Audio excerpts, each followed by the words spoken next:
नमस्कार दोस्तों, आप सबों का मेरे YouTube चैनल जय श्री राम पर स्वागत है। गरुड़ पुराण के अनुसार भगवान कृष्ण कहते हैं कि इस संसार में 84 लाख योनियां हैं।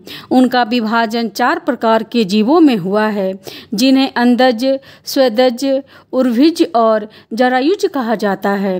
84 लाख योनियों में 21 लाख योनि अंधज श्रेणी में आता है और बाकी की योनियां स्वेदज, उर्भिज और जरायुज में आता है। मनुष्य की श्रेणी जरायुज श्रेणी में आती है।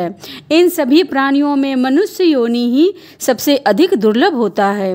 केवल मनुष्य के पास ही 5 इंद्रियां हैं और ये योनि बड़े ही पुण्य से प्राप्त होती है।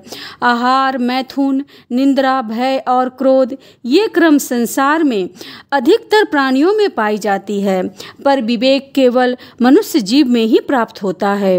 5 महाभूतों में प्राणी श्रेष्ठ है, प्राणियों में बुद्धिजीवी श्रेष्ठ है और बुद्धिजीवियों में मनुष्य श्रेष्ठ माना गया है। मनुष्य जन्म प्राप्त करने जो भी स्वर्ग अथवा मोक्ष को प्राप्त नहीं कर पाता, वह मनुष्य निश्चित ही मूर्ख है। उसके मनुष्य जीवन पाकर भी पशु की भांति जीवन जी लिया। 100 सिक्कों वाला मनुष्य हजारों सिक्कों की इच्छा करता है, 1000 वाला लाख की इच्छा करता है। जो लक्षाधीश है वह राज्य की इच्छा करता है और जो राजा है वह संपूर्ण पृथ्वी को अपने बस में रखना चाहता है। जो चक्रवर्ती नरेश है वह देवत्व बनने की इच्छा रखता है और जो देवत्व प्राप्त कर हो जाता है तो वह देवराज इंद्र की पद पाने की इच्छा रखता है। देवराज होने पर भी उसकी तृष्णा शांत नहीं होती। जो व्यक्ति तृष्णा से पराजित होता है वह नरक में जाता है और जो लोग तृष्णा से मुक्त हैं वह सदा ही संतुष्ट रहते हैं।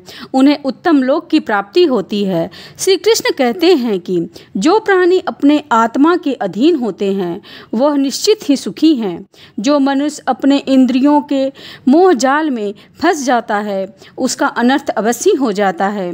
मनुष्य बाल अवस्था में अपने माता पिता के अधीन होता है, युवा अवस्था में स्त्री के अधीन हो जाता है और अंत समय निकट आने पर वह पुत्र और पौत्र के मोह में फंस जाता है।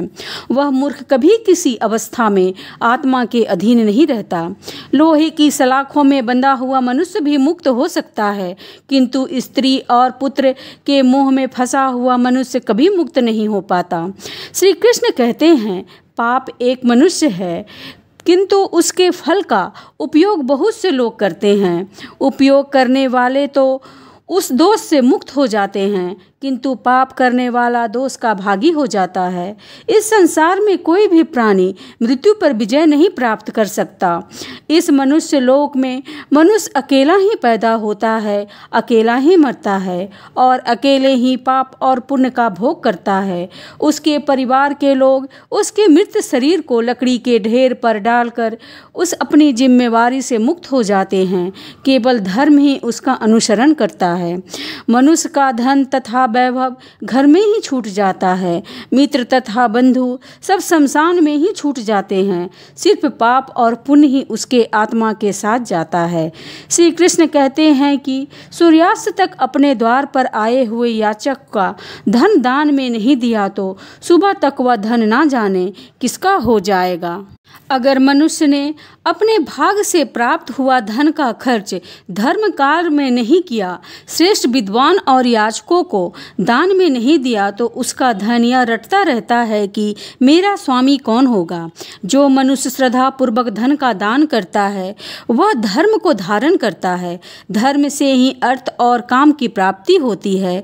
इसलिए मनुष्य को सदा ही धर्म का आचरण करना चाहिए।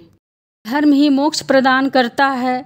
श्रद्धा से की गई पूजा, यज्ञ और दान न तो इस लोक में फल प्रदान करता है और ना ही प्रलोक में। उसका संपूर्ण पुण्य नष्ट हो जाता है। इसलिए श्री कृष्ण कहते हैं कि यह मनुष्य शरीर ही दुर्लभ होता है। इसका दुरुपयोग कभी नहीं करना चाहिए। इसका सदुपयोग करके स्वर्ग की प्राप्ति करनी चाहिए, अन्यथा मोक्ष को प्राप्त कर लेना चाहिए, अन्यथा अन्य अन्य योनियों में भटकना पड़ता है। तो दोस्तों, उम्मीद है आपको यह जानकारी अच्छी लगी होगी। तो ये वीडियो को लाइक एवं सब्सक्राइब जरूर करें और कमेंट में जय श्री कृष्णा जरूर लिखें। जय श्री राम।